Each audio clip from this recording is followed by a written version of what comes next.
By a show of hands, how many of y'all have ever had a long to-do list or a deadline that is a couple days away, but you told yourself you could do it tomorrow?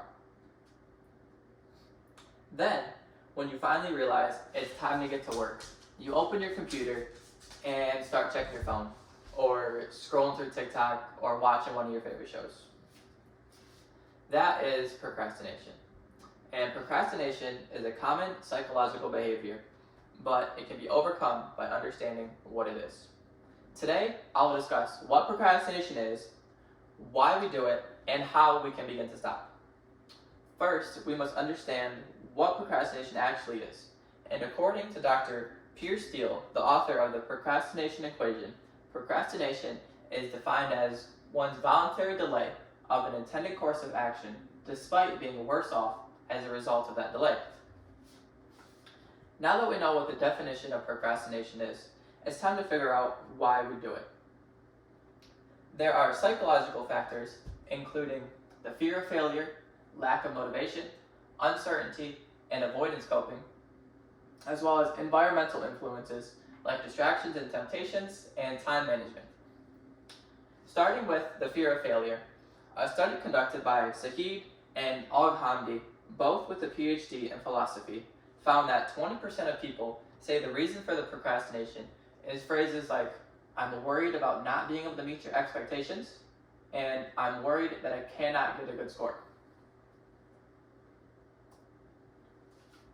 Another factor is lack of motivation. Dr. Inamar from Cambridge University wrote an article about procrastination titled "Why People Procrastinate," and in that, he says that people lose motivation because they find other things more rewarding in the short term. He puts it as, your drive to delay is stronger than your drive to act. And another study posted at the National Library of Medicine found that impulsive people choose immediate reward because they need or want that immediate gratification. Following that is that people are uncertain of knowing where to begin, and this results in them just failing to start the task altogether.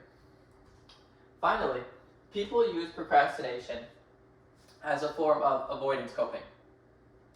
When faced with challenging tasks, people get stressed out, and in order to reduce that stress, people just push off the task. But this is only temporary, as the deadline for that task is only getting closer.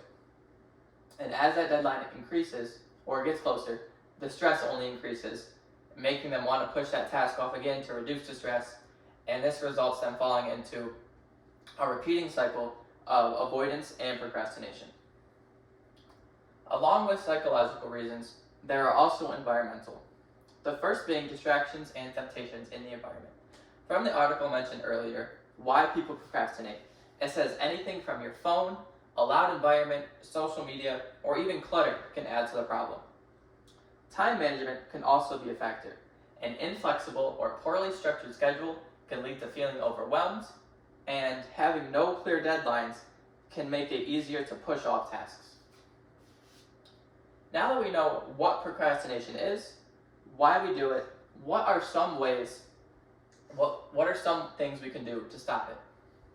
One of the main reasons people find themselves procrastinating is that they don't know where to start.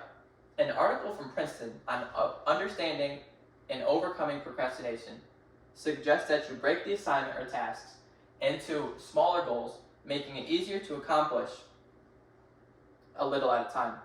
And you can do this by making a checklist for everything in that task, just going in order of things you need to do first.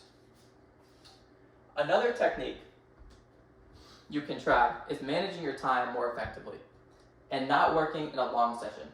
Working in blocks about 25 minutes each, with about 5 minutes in between each work session, has been shown to increase productivity and the quality of work done.